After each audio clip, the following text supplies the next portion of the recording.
আব্বা, তুমি আমার আইফোন কেনার জন্য টাকা দিয়েছিল না?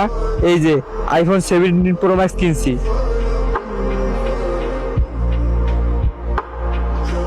আব্বা, তুমি চিন্তা করো না, আমার বন্ধু শুভ আছে না, সেই ফোন দেখতে চাইছিল। তুমি দাঁড়াও, আমি আসতেছি।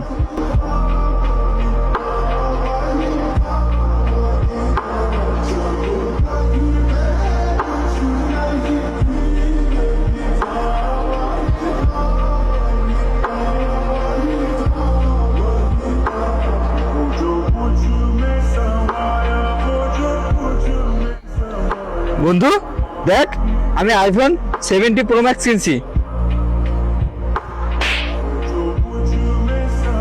আমি ফোন কিনছি, তুই খুশি হস নাই? আরে আমি কি খুশি হব তুই তাই ভাবলি? তোর তো লজ্জা হওয়া উচিত। তোর বাবা কত কষ্ট করে তোকে বড় করছে, আর তুই এখন আইফোন 17 প্রো ম্যাক্স আইনে এখন আমাকে দেখাচ্ছিস। তোর বাবা অসুস্থ, তুই কি জানিস? আমার বাবার এই অবস্থা আমি জানি না, তুই জানিস? কোনো পিতা কি কখনো বলে যে আমি অসুস্থ? শুধুমাত্র তোর আবদার পূরণ করার জন্যই আজকে তোর এই 70 প্রো ম্যাক্স তোর বাবা কিনে দিছে।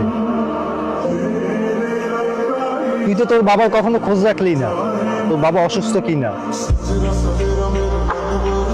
আরে ভাই, জানিস একটা বাবা কতটা কষ্ট করে সন্তানকে লালন পালন করে, আর আমরা সন্তান হয়ে তাদের কখনো খোঁজ খবর রাখি না।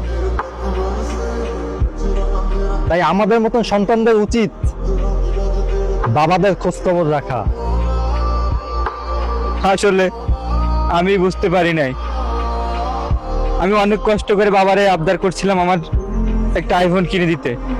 আমার বাবা এভাবে টাকা উপার্জন করে আমারে দেবে আমি ভাবতে পারি না। বন্ধু, তুই ঠিক কথা বলছিস। আমি যাই এখনই বাবাকে নিয়ে হসপিটালে।